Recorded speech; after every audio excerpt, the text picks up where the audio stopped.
supposed to, but did you respond to Centennial about the October 8th attendance of Scots Kirk Presbyterian? Yeah, I sent that in same night You know, and paid for the lunch. well, you did. I was stressed over that because the other stuff that happened and then the storm and everything, it just went by me. We'll do that Friday. Yeah, no, I was tasked with that.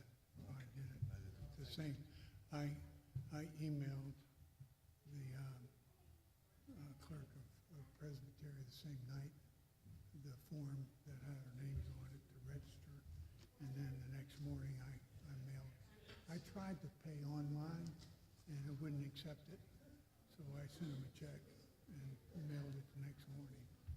I'm sure there'll be a lot of breakage with what happened in the northwest part of the state. So, a lot of people are going to be late. Some may not even be able to attend.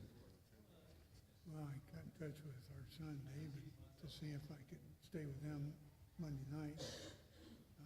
His mother-in-law is going to be there, and the girls that evening have something they're doing and all that. He said it's not going to be a good time, so I have a close friend that lives near the VA in Columbia. I'll probably go stay with him Monday night.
Good morning to all who are here and those who may be participating online.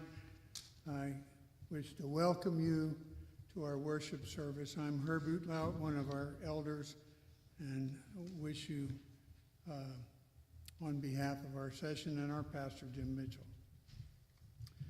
There are announcements in your bulletin. There are a few that we would like to highlight this morning.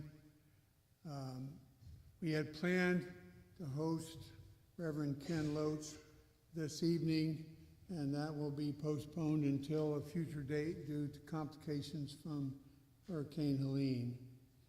The ladies' Bible study is not going to be meeting at night. It will only be meeting on Tuesday mornings, based on the attendance that's been there. Also, today is the final day to register for the women's retreat next Saturday. If you have not signed up and paid your $10 registration fee, please see Sherry today.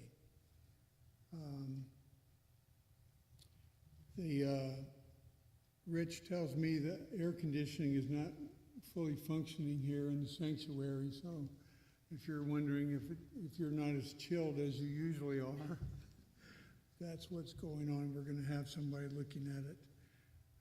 Also, our denomination is going to be having a Samaritan's Fund to help with the people that are impacted, probably particularly ARP churches. And so please be on the lookout for that. I urge you to be in prayer for the folks in the upstate of South Carolina and western North Carolina.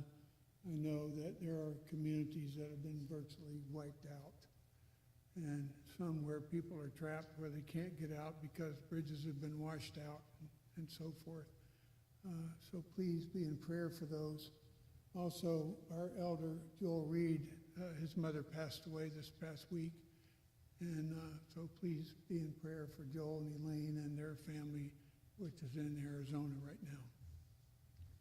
If you would take a moment to prepare your hearts for worship.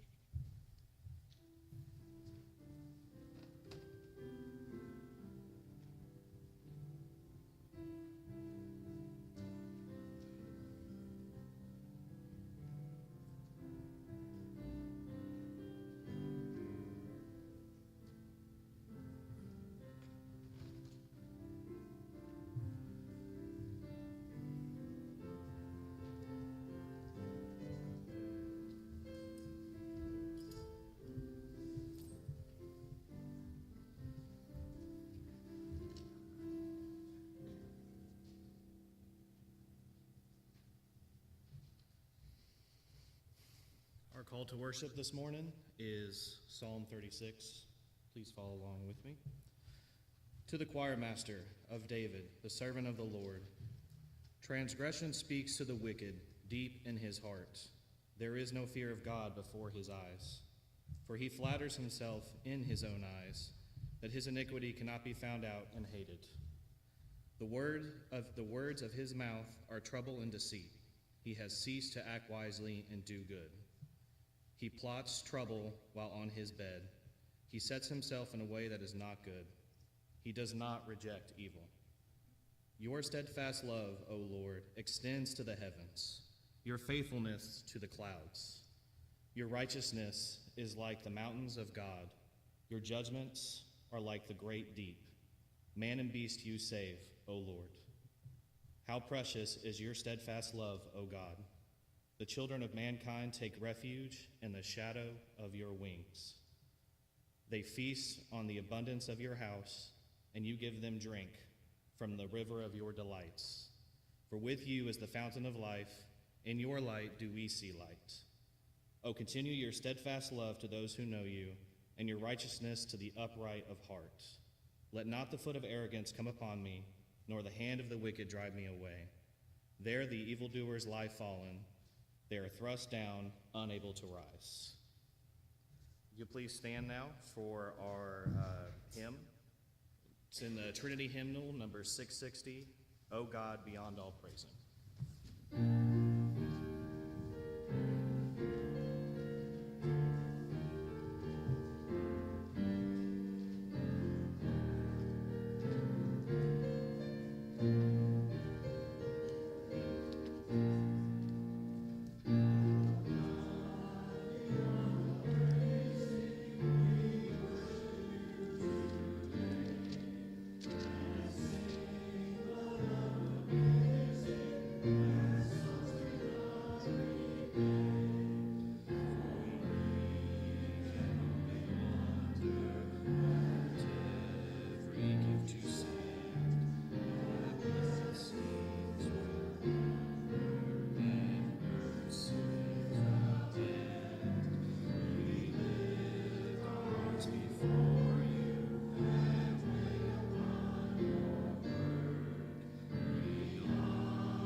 heads in prayer. O Lord, you who are merciful and gracious, slow to anger, and abounding in steadfast love and faithfulness, please descend to us and be with us today, that we may bow and worship you. We pray this in the name of your Son, Jesus, who taught his disciples to pray. Our Father, who art in heaven, hallowed be thy name. Thy kingdom come, thy will be done, on earth as it is in heaven. Give us this day our daily bread, and forgive us our debts as we forgive our debtors. And lead us not into temptation, but deliver us from evil. For thine is the kingdom, and the power, and the glory forever. Amen.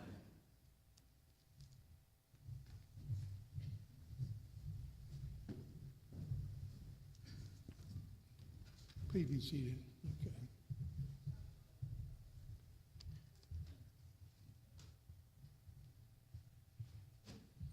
I neglected to announce that the evangelism and outreach ministry team is collecting various items needed at the men's and women's homeless shelters. And so, pardon me for that. Hilliard, would you come make an announcement about that?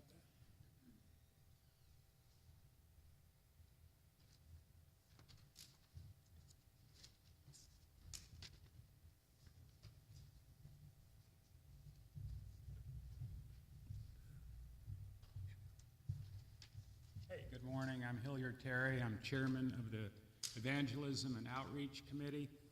I up here this morning just to highlight two important outreach ministries the church is supporting.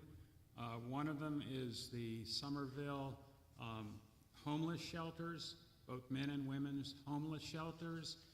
And this is a campaign for the whole month of October.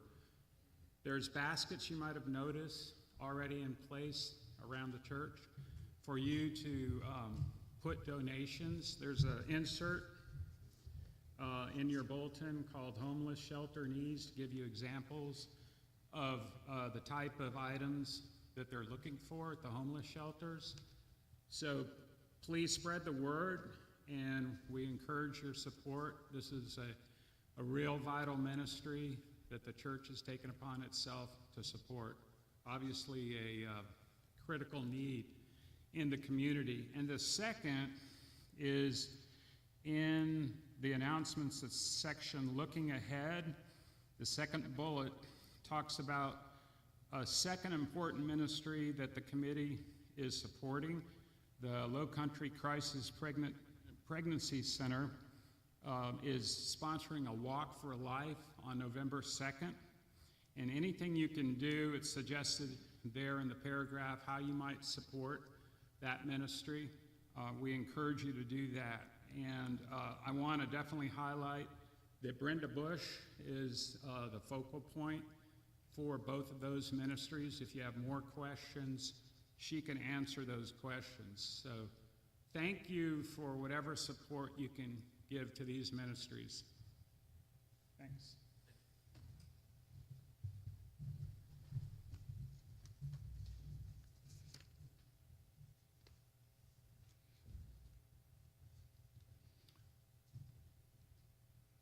So I forgot to ask him up here. Probably appropriate for me to do the confession of sin. Our confession of sin today is taken from Hebrews 3, verses 12 to 13. See to it, brothers and sisters, that none of you has a sinful, unbelieving heart that turns away from the living God, but encourage one another daily as long as it is called today, so that none of you may be hardened by sin's deceitfulness. Let's take a few moments to silently confess our sin before the Lord.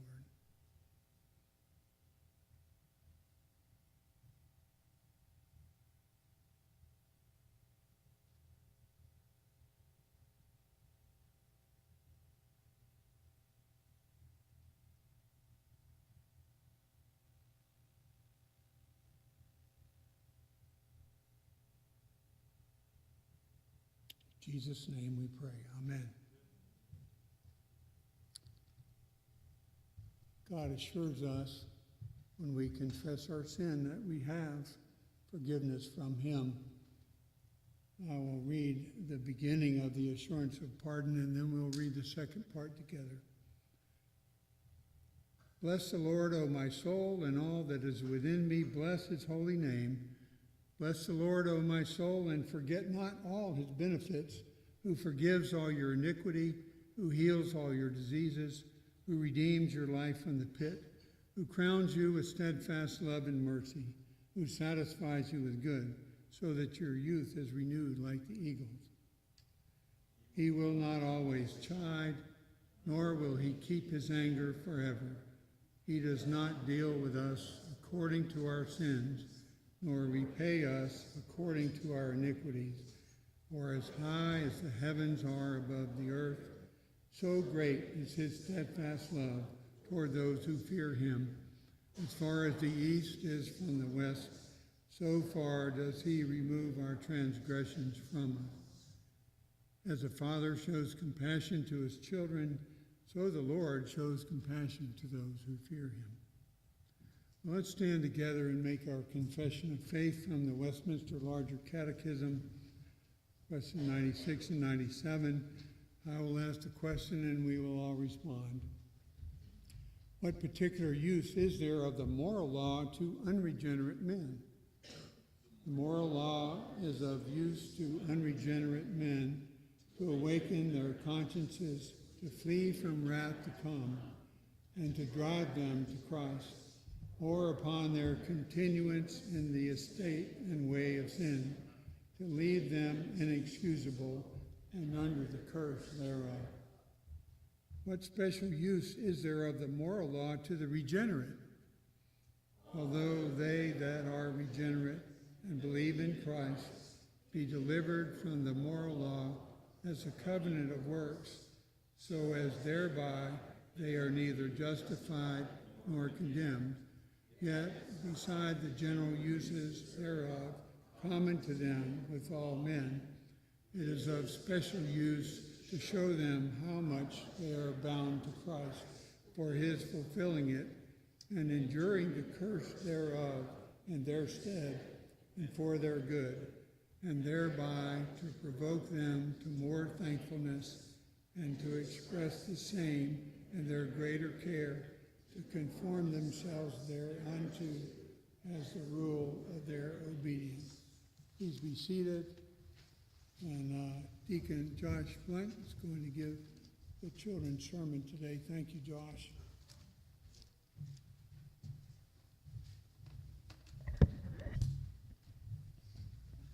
Well, it looks like my children are the ones that I get to speak towards. So I'm going to get to quiz y'all and see if y'all been paying attention. What book of the Bible are we in?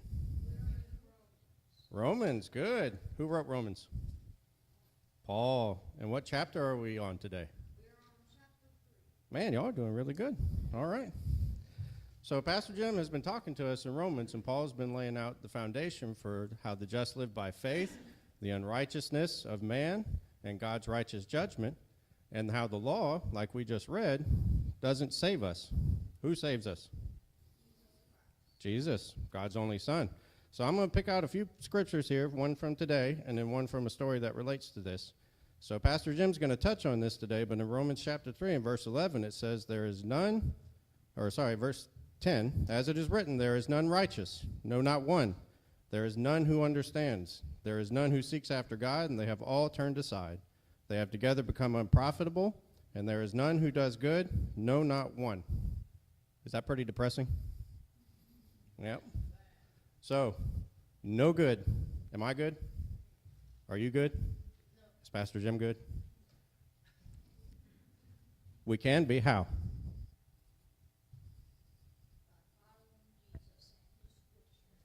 Do you remember the story of the rich young ruler?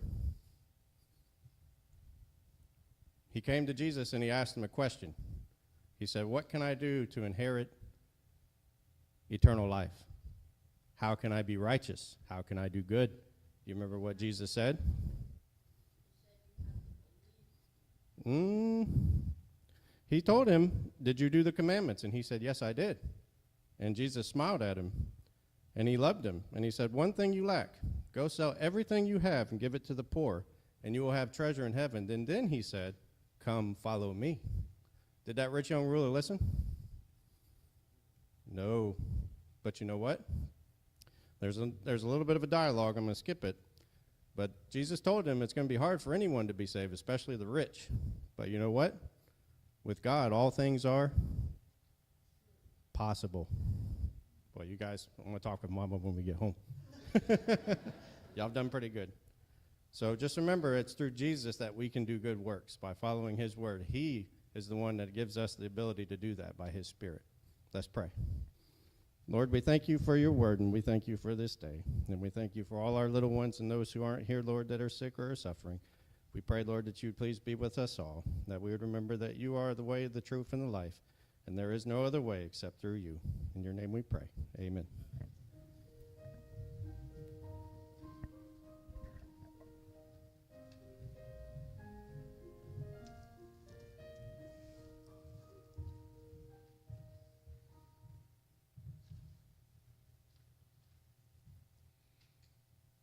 Our scripture reading for today is Psalm 14. If you would like to follow along in your copy of God's Word.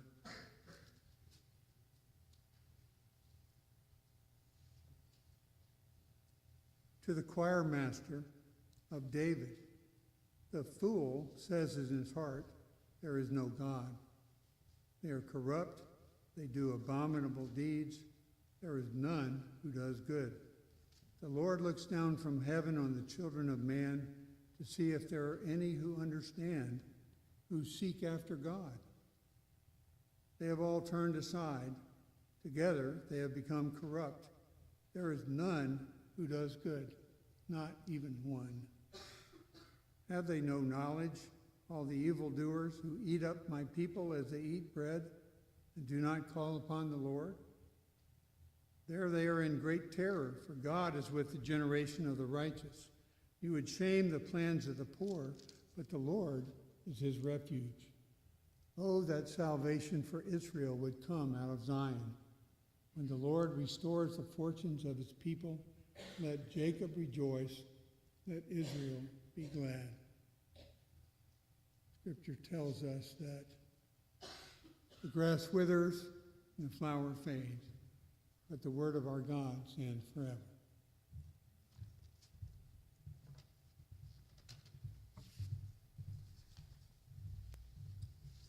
Let us go before our God once again in prayer.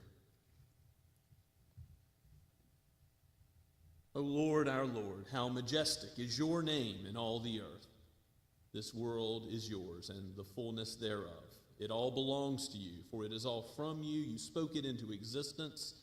You rule sovereignly over every molecule as you bring things about for your ultimate purposes, your glory and our good. You have done great things for us, and we are glad. We come to worship you in the name of the Lord Jesus Christ, who is our righteousness, the one mediator between God and man. We know that we bring no goodness of our own. We trust in him alone, in his merit and his atonement for sin. Wash us and make us clean. O Holy Spirit, give us fuller understanding of your word, that we might walk in it according to the light of its truth. Aid us in understanding our world and ourselves, the depths of the sin in our own heart, that we might cling to you, O Lord Christ, more and more, and that by your word we would live and do battle with sin and be killing it, lest it be killing us. Help us in that fight, even as we do that which we do not want to do, and that which we want to do we so often do not do. Help us, Lord, to do what pleases you, to walk in the truth, even as Christ is the perfect embodiment of it. We pray, Lord Jesus, that you would shepherd your sheep, that we would look to you not only as our righteousness, but also as the ultimate example of how to live, and aid us in showing that love to our neighbors, even as you love your disciples and you've called sinners to be your friends.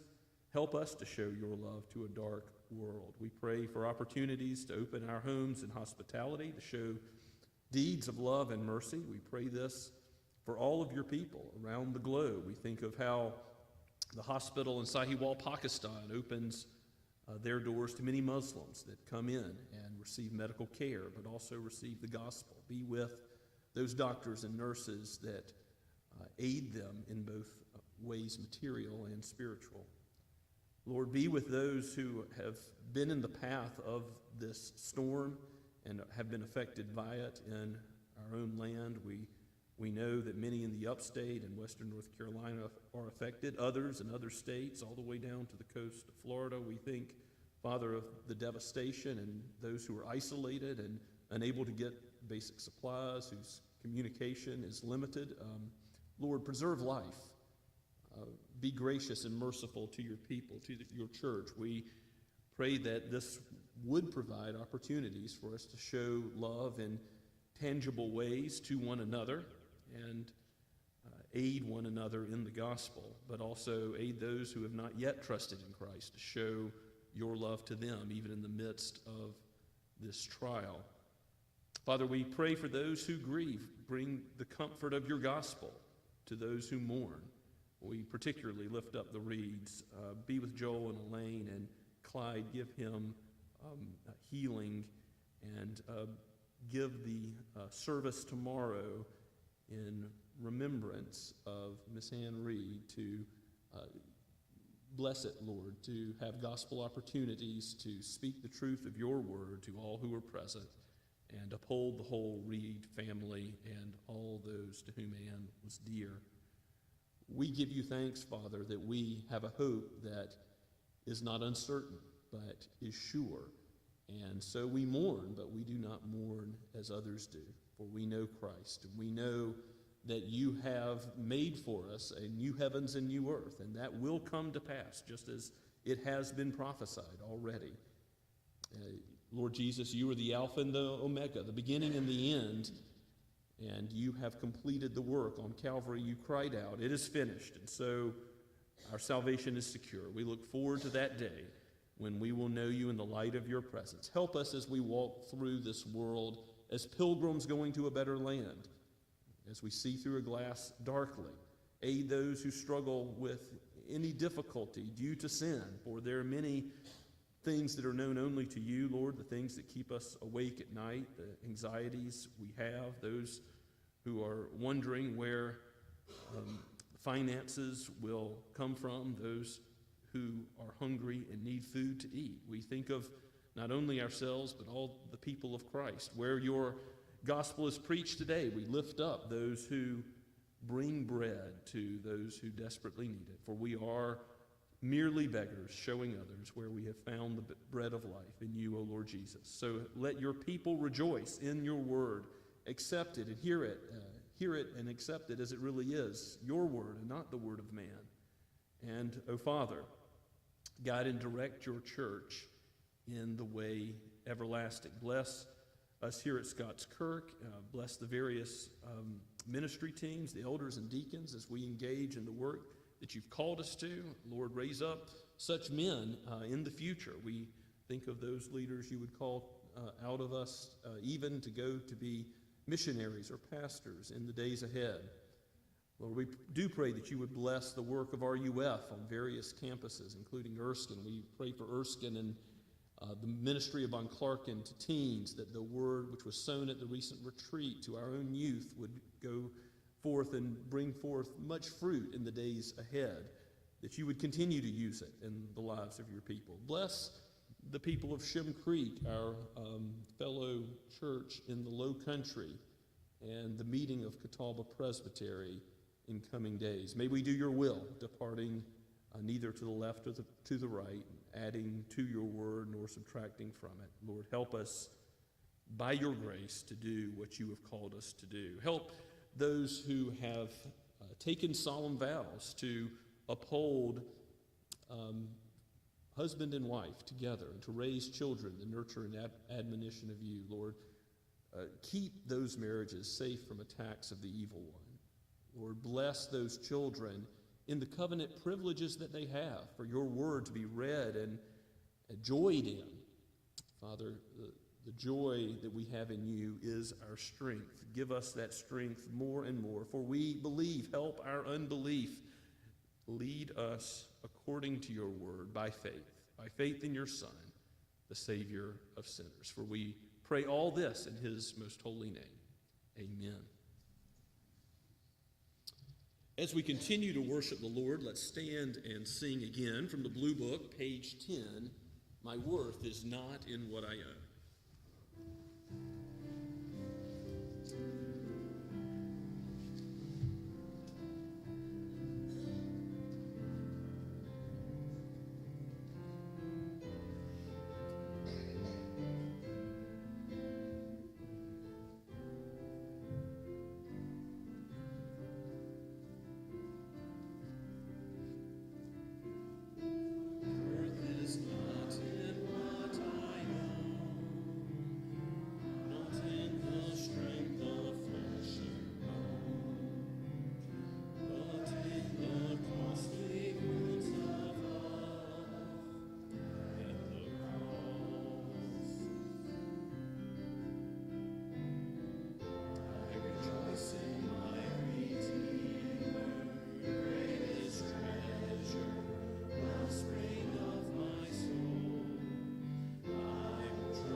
Let us pray.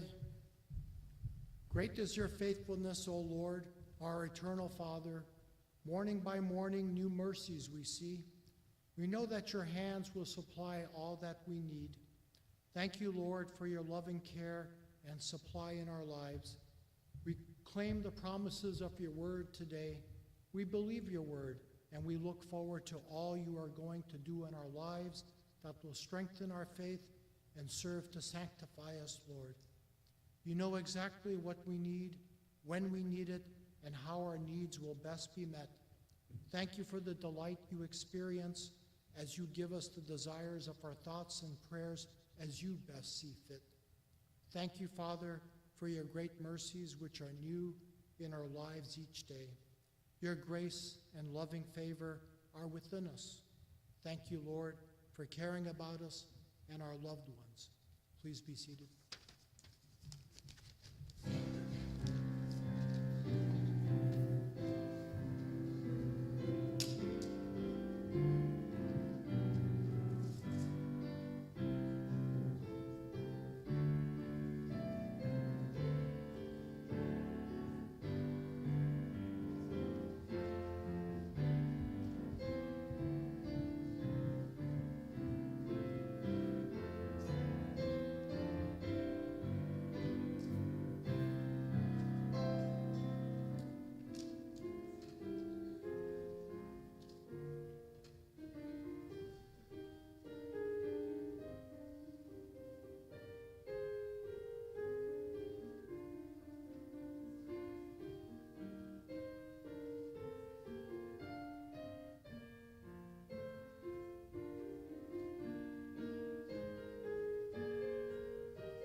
Please turn with me to Romans chapter 3 as we continue in our verse-by-verse exposition of the book of Romans, Paul's magnum opus, the most detailed, longest exposition of the gospel we have in all Paul's letters in Scripture.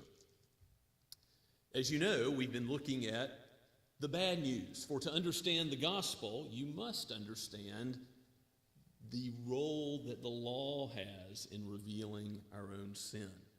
And that's really what Paul is wrapping up in this section. Next week, Lord willing, we'll see that glorious adversative conjunction, but, to begin at verse 21, leaving off at verse 20, where we're going to end with the bad news today, going in to the glorious good news of the righteousness that comes through Jesus Christ by faith. But Paul is in a courtroom-like scene, giving all of the counts to stop the mouths of all humanity, both those Gentiles, those who are pagan, those who only know God's character and what he's like through the law revealed in nature, but also written on the heart, and also to Jews, to religious people.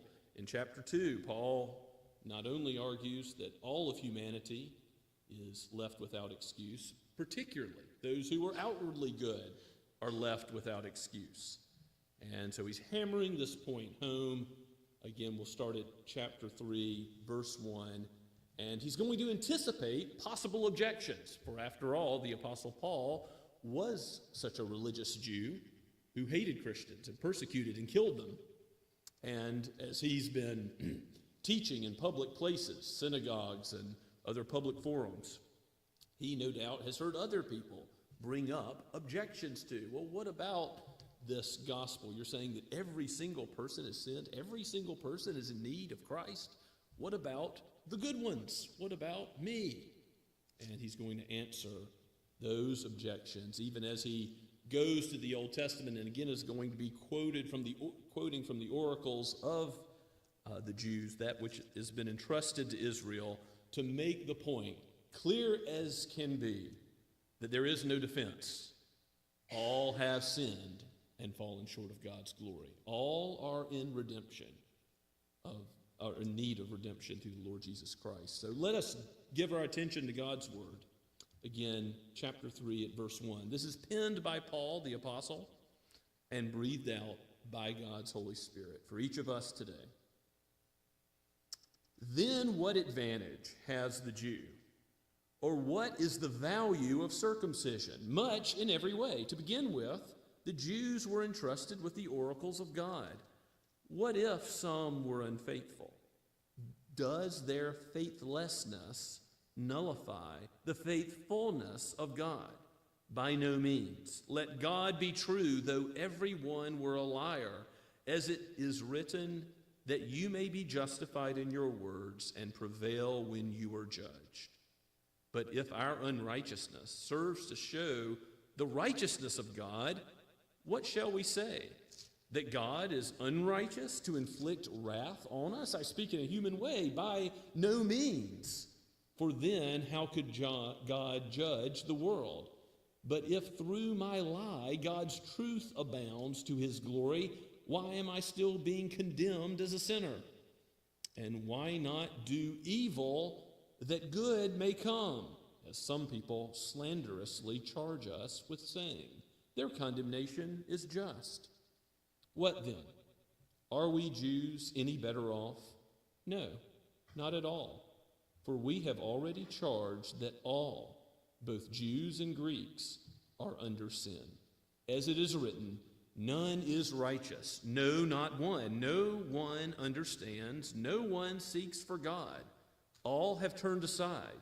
Together they have become worthless. No one does good, not even one. Their throat is an open grave.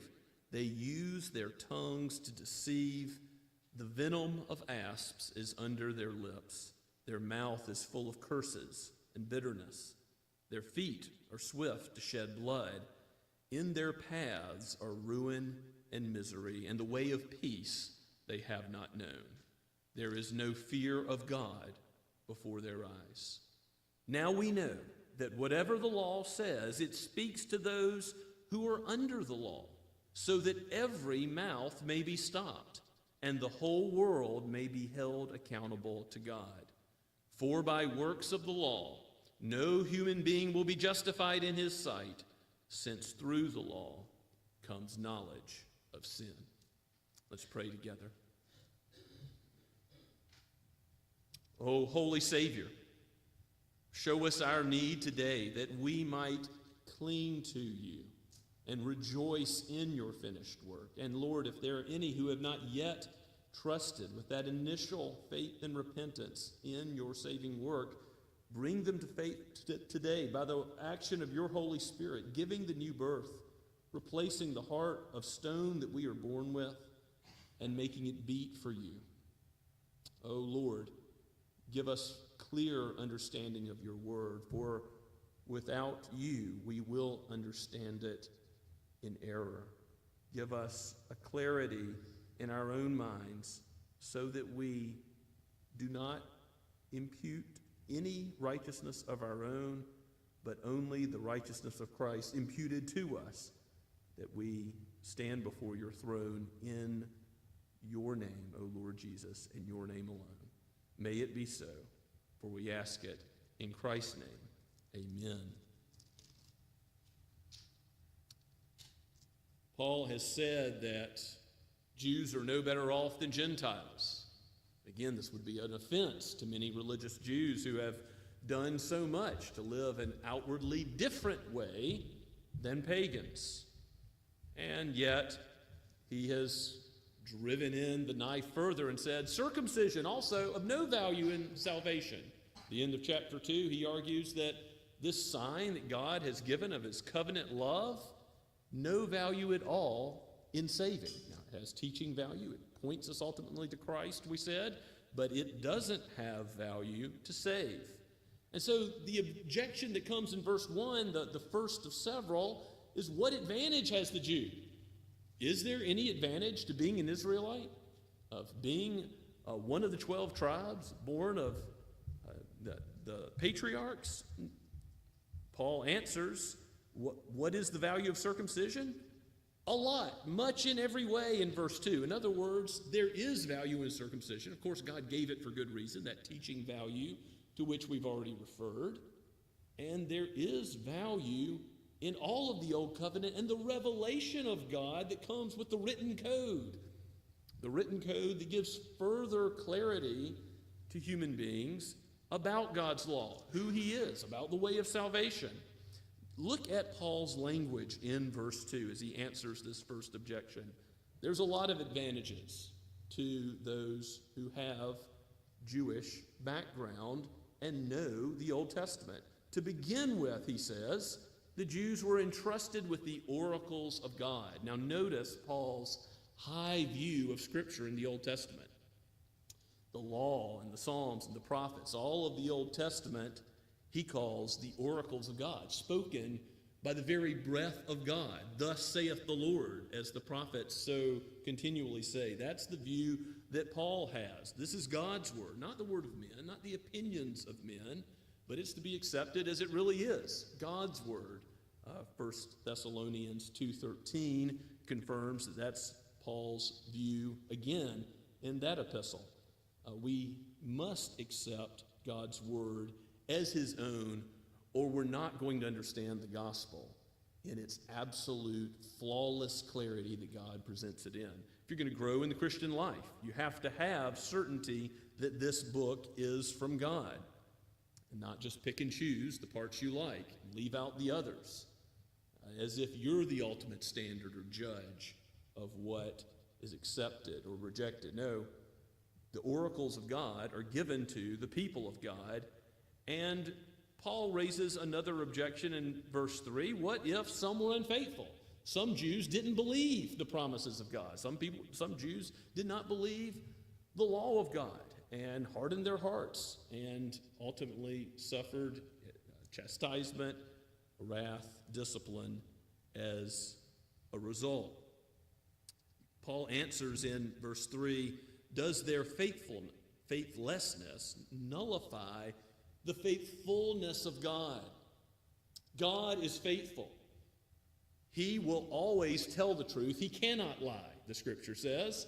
And yet, man, due to sin, always fails us. Isn't that not what we saw going through the book of Genesis again and again?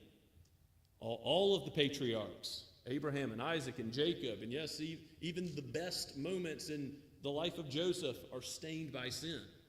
No human leader can ultimately be trusted, but indeed God can. And he works his purposes out even through the sinful acts of men. He sinlessly works for his covenant promises to come about, and ultimately for Abraham to be made the father of many nations, and all of us today to be blessed through those promises of old. Now, one thing that I don't know if you're aware of is that occasionally ministers, those who are taught should be leading, preaching the Word of God faithfully, they err. They err in small ways or in big ways. In our Wednesday night Bible studies, we've been going through a series by Stephen Lawson. He's been removed from ministry. And yet, much of what he's taught is true and good and right to study. We continue to look at his lessons and benefit from them. But I do want to draw your attention to the fact that God's word is flawless, even though he uses flawed human instruments. And nobody puts this better, I think, than the Second Helvetic Confession, which was written by Bullinger in 1562. I put it on your outline on the back of your bulletin if you have it. I tried to convince Mark Ross to put this in my installation service here in 2019. As I came to you in Scots Kirk, he said, why don't you pick something more positive? I still think this is pretty positive. I do think we didn't use this text, if I recall correctly. But this is a very positive statement about the Word of God when it's preached being the very Word of God. Because even though it comes through a flawed human instrument, it nevertheless remains absolutely true insofar as it corresponds to the text of God's word and is a faithful application of that text. Look at what this confession has to say. Wherefore, when this word of God is now preached in the church by preachers lawfully called, we believe that the very word of God is proclaimed and received by the faithful, and that neither any other word of God is to be invented or expected from heaven, and that now the word itself, which is preached, is to be regarded, not the minister that preaches, for even if he be evil and a sinner, I italicize that, that's my emphasis, for all preachers are, except the preacher of preachers, Christ. For even though he be evil and a sinner, nevertheless, the word of God still remains still true and good. Remember how Paul says he knows that Christ was being preached even out of bad motives, envy and rivalry and so forth, but he still was glad that Christ was being preached. It's true that treasure, God's eternal word, is put into jars of clay, and yet when a minister errs in doctrine or in life, it doesn't nullify in the least the word of God. An important point. The faithlessness of man can never nullify the faithfulness of God's word. Even if there is some misapplication I give of God's word, may he erase it. He will use his word as he sees fit for his kingdom purposes, and it nevertheless is absolutely true and flawless. It is without error in anything that it says. The word of God be true, though everyone be a liar. The faithlessness of some Jews in ancient Israel has no effect on God's word. And you see how Paul quotes from the 51st Psalm, written by David, of course, after his adultery with Bathsheba, after his murder of Uriah, Bathsheba's husband.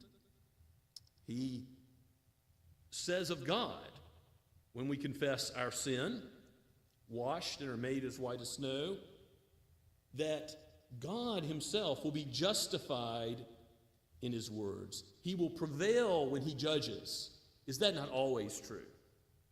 God will always be justified in doing what he does righteously. And Paul has already argued that Gentiles will be left without excuse, and God will be right to judge them. And Jews will be left without excuse, and God will be impartial and an absolutely correct judge of all human sin.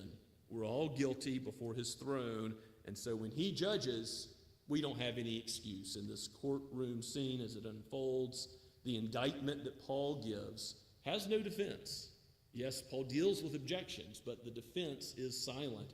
Every mouth will be stopped. That's where we end in verses 19 and 20. We'll see that the law ultimately, whether we know it from creation, from our hearts, from God's word, it all is meant to drive us to Christ, to see that we don't have a righteousness that measures up to his, and that we need him.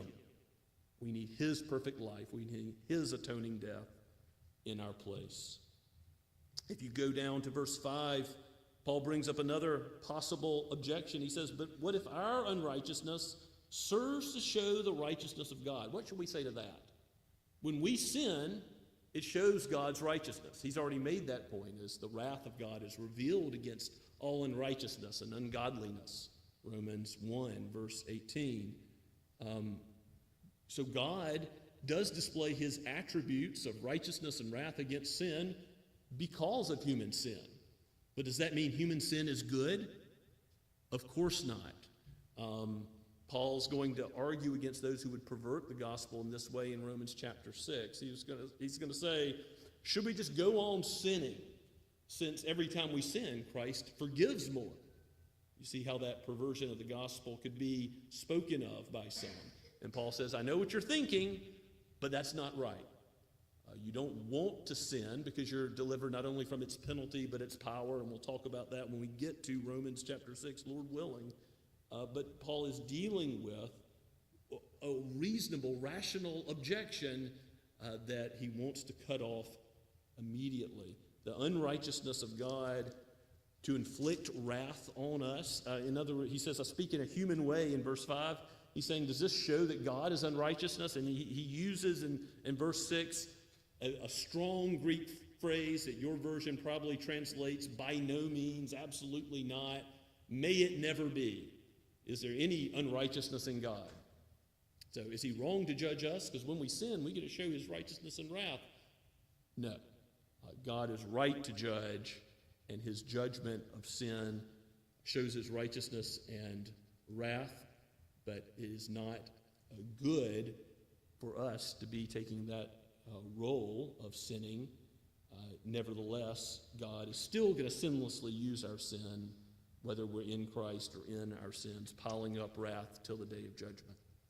And in verse 7 he says, but if through my lie God's truth abounds to his glory, again, through sin, something good happening as a result, Paul says, why am I still being condemned as a sinner?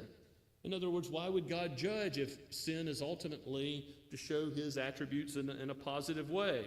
And why not do evil that good may come, he says in verse 8, as some people slanderously charge us with saying, their condemnation is just. Doing evil that good may come was something that was being said of Christians. And Paul wanted everybody to know this isn't part of his theology. Now, in passing, it's not the center of the text and what it's talking about here, but I do think Christians need to be very careful not to use any argument from human history when we're talking about the dropping of atomic bombs in Japan or who we're going to vote for, and whether it's a person or a policy. Our argument ought not ever be, we must do evil, something sinful, in order that a greater good may come. Now, there's a whole lot of other things we can talk about in Scripture, but that should never be our argument. The Apostle Paul says the condemnation is just of those who make that sort of case. Wartime atrocities or any kind of other sin just stands out to me, but Paul is saying specifically that if you sin so that God is able to show his attributes of justice and judgment on that sin, that would be something positive. That seems to be the objection in view. And R.C. Sproul brings up Judas here, and he says in his commentary on Romans that if it's the case that it's positive for God to show his wrath against sin, then Judas, the son of perdition, he would have an argument before God to say, well, you couldn't have done what you did for saving all people from all time without the sin of delivering Christ over. And of course, R.C. Sproul says how foolish that is. Yes, Acts chapter 2 tells us that Judas, in the hands of sinful men, put Jesus to death, but God had foreordained that. God used that for his sovereign purposes. And the Gospels say, yes, woe to the one by whom the Son of Man is so delivered. But Judas was doing something sinful, and he will never be commended for that. He's called the son of perdition for a reason. He's a child of hell, and hell and God's wrath is where he was bound and where he now is. The section from 9 to 20 is really the final closing argument of Paul's case that all are sinners. He's made the case already. I mean, we can see from chapters 1 and 2 that all are sinners and have fallen short of God's glory. But now he's going to quote extensively from the Old Testament, and again we're going to have in verse 9 an objection raised. What then, are we Jews any better off due to salvation? There's advantage of being a Jew. There's advantages of circumcision back in verses 1 and 2. They've got the oracles of God and so forth. But now he's going to say, as it relates to on the judgment day, are we Jews? And Paul's putting himself in the category of those, his fellow countrymen, the Israelites, that he's going to plead for later in the letter. He's saying, are we any better off in terms of how we'll fare on the judgment day? No, because God, as impartial judge, will not pardon any sin, thought, word, or deed. Any failure to be personally, perpetually obedient to God's law will be breaking the whole law. and will be rendered to us as what it is, an offense against an infinitely holy God, an infinitely righteous God, a God who is light, and in him there's no darkness at all. There's darkness in us. We deserve his wrath and displeasure, and that's where Paul goes to the scriptures to show that this is not a new doctrine. Paul's gospel is God's gospel, and it's the gospel that the oracles of God in the Old Testament has already made clear. God has already made it clear in the Old Testament. He says, we've already charged that all, both Jews and Greeks, are under sin, as it is written. And then verse 10 quotes immediately from Psalm 14, which we read earlier in our service today. None is righteous, no, not one. Somebody thinks they're the exception. Well, what does Psalm 14 say? Jew, Gentile, anybody personally holy enough to stand before God's judgment throne? No. And actually, Psalm 53 has very similar language, very similar psalm in general. No one is righteous, no, not one. No one understands, no one seeks for God. In our fallen human condition, there are no seekers. No one naturally comes to the place where they can be accepted in God's presence. It takes the regeneration of the Holy Spirit for us even to have faith in Christ. That is a gift from God. Paul says in Ephesians 2, verse 8, all have turned aside so they have become worthless. No one does good, not even one. Verse 13 gives a picture that is quite grotesque to us today, would have been even more so to Old Testament Israelites. Their throat is an open grave, an unclean place where out of the heart the mouth speaks.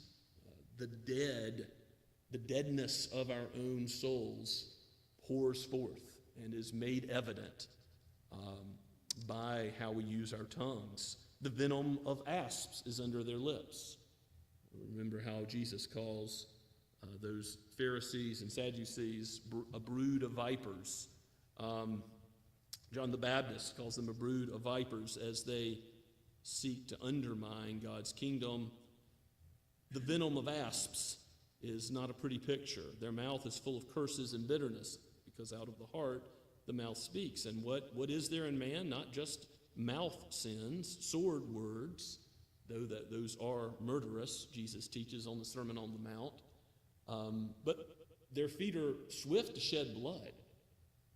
There's actual murder that goes on. In their path are ruin and misery. That's where sin leads. If you look at Proverbs chapter 9 and look at the way of Lady Wisdom and Lady Folly contrasted, Lady Wisdom, the way of God and his word. Where does it lead? Everlasting life. Lady Folly, she leads down to Sheol, the grave, and her guests are the dead. Sin leads to death. The wages of sin is death. That's what Paul wants us to know for sure. And so the way of peace that we haven't known with our fellow man here in this world, that means that we don't have peace with God. The law's job is to show us that because of our sin, there is no peace with our Creator. And the final quotation, the fear of God is the basis for all wisdom. Again and again, the Psalms and Proverbs tell us. But what is true of man in his natural state, his unconverted state, there's no fear of God before their eyes. You might fear men. Remember, the Jews were fearing of men and what they would think and seeking to please man. But that's not going to make you right with God. Outward righteousness, being a good neighbor to some outward extent, being a good person as far as other people can tell, does not make you right with God. You will be judged for all your sins, including secret sins, as Paul has already hammered away at before. And now look at how he goes to the law, as Jesus with the rich young ruler did, as we heard in the children's sermon, recounted again. Now we know, whatever the law says, it speaks to those who are under the law. And who is under the law? We've talked about how the Jews have the written code. They have the law of God written in the oracles of God. They have a special clarity and light because of that. But Paul has argued that in chapter 1, the Gentiles show that they're under God's law because they know about God and what he requires is holiness, and they don't do it. And in chapter 2, he says, all people have the law written on their heart. We all know we're under the requirements of a righteous law, and we don't meet it. And that's true for Jews as well as Gentiles. The law is written on our heart, and we have, in many cases, the written law, and we know what God requires. And it's not just the surface level of not stealing or murdering and obeying our parents, but the heart level. Paul has said it's not those who keep the letter, but those who have a pure heart. And does anyone have a pure heart? No, not one. Not one except Christ. No one but Jesus has a pure heart who can say, I've kept the whole law, all the 10 commandments. I've always loved God and neighbor perfectly. Only Christ. We must all confess that we are under the law and we have failed. So our mouths ought to be stopped. They will be on Judgment Day. Whatever the law says, it speaks to those who are under the law so that every mouth may be stopped, verse 19 says, and the whole world may be held accountable to God. We have a conscience that bears witness to that now. We know we're guilty. And on the Judgment Day, every mouth will be stopped. We won't have anything to say to God. It will be proven that we're without excuse, that we're guilty before his throne. Every knee will bow, every tongue will confess. And so ultimately, what the law says, it says to everyone, because we're under the law. This is why Jesus was born under the law, so that he could meet that standard, which we could not meet as the second Adam, so that he could fulfill the law. And there's that language of fulfillment throughout the scriptures. Jesus fulfills what we can't fulfill. And look at verse 20, such an important verse.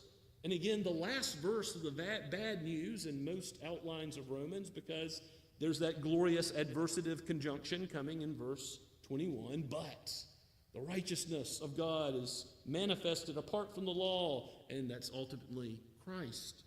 We'll see. But verse 20 just gives us clear as day. By the works of the law, no human being will be justified. That means by your own life, by your own doing, your own thinking and speaking and acting, you won't be justified.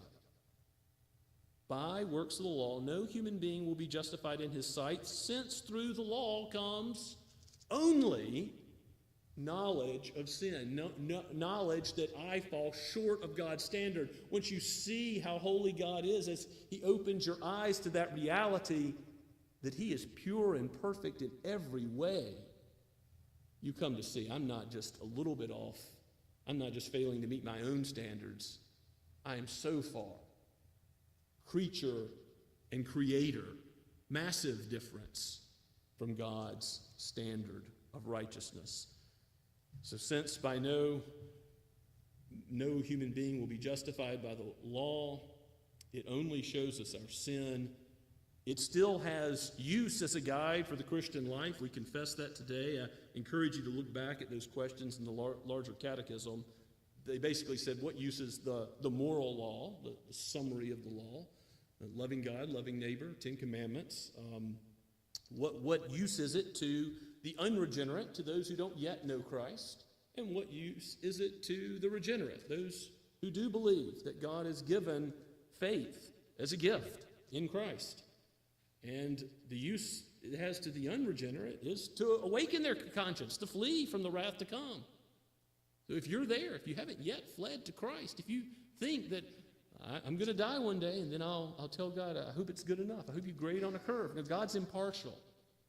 He will judge everyone righteously according to their works. And you'll either be judged on your own works or you'll have faith in Christ and you'll be judged on Christ's works lawfully given to you. His death paying for your sins, his life being credited to your account. That's the only two options on the judgment day. And the law, there are other reasons, other ways it applies to the unregenerate, but the law is of special use to the regenerate. And it goes on to say, as a guide for the Christian life, out of thanksgiving to live for Christ, not to earn any credit towards heaven, but because we want to know how to live. God, what's right and good? What's good for a society? What's good for a people? And there's where all the 10 Commandments apply, to love one's parents, to respect authority, to not lie, kill, steal, commit adultery. These things to not covet, to love the Lord, to fear him, and not to fear man. All of this is good for us. But he says, the confession says that although they are regenerate in its beginning and believe in Christ, be delivered from the moral law as a covenant of works. Remember, this is a theoretical option since Adam failed at keeping the covenant of works. Oh yeah, keep the law and you'll live. That's what Jesus says to the rich young ruler. Keep the law, you'll have everlasting life. But we don't. There's not a one who keeps the law as a covenant of works. And so, if you believe in Christ, you're delivered from being under the law, to looking to that standard, to trying to live up to it. And you're free. You're free from the penalty in Christ. You're free from the power, as we'll see as Paul goes on to talk about how the law is now good and used by the Spirit to sanctify us. Nothing wrong with the law. God gave it for our benefit. But the first benefit, if you're going to embrace the gospel, that you must have from the law, is to be free from the covenant of works. To be free of trying to seek the standard of God's righteousness yourself. You can't do it. Flee to Christ. Free to Christ and Christ alone. You cannot add anything to the perfection of his holy life. There's no one who does good. Not one. He and he alone is good. Let's pray together. Father, thank you for your word. You are faithful. Your word is what we need to hear. We know that our sin cannot stand before you. If you mark iniquities, we will be judged, and you will most certainly mark iniquities. May we be found in Christ, not having a righteousness that comes from ourselves, but from him. Again, I pray for any who have not yet trusted in him, may this word not depart from them until you give that faith. Do not allow them ease in thinking that they would live up to the standards of your righteousness in their own stead, but place them on the solid rock. Give them the joy that comes from knowing the work is already finished, life is already lived of perfection, and that it is ours. And Lord, give assurance to your church. Give your sheep knowledge that the good shepherd has them, and nothing can separate them from your love. O Lord Jesus, send your Spirit to comfort by the peace which passes all understanding, so that we might live boldly for you, and tell our neighbors of this good news, that though the law shows us our sin and our just condemnation, in Christ there is redemption. Redemption that is greater than all our sin. For we pray in Jesus' holy name. Amen.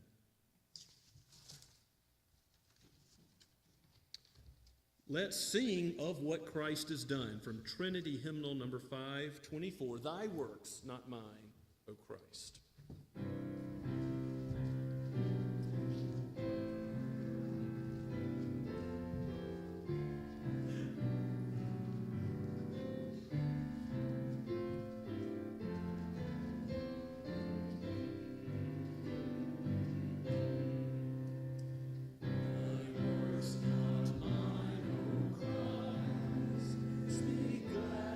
To this heart, they tell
Now may the God of peace, who brought again from the dead our Lord Jesus, the great shepherd of the sheep, by the blood of the eternal covenant, equip you with everything good, that you may do his will, working in us that which is pleasing in his sight, through Jesus Christ, to whom be glory forever and ever.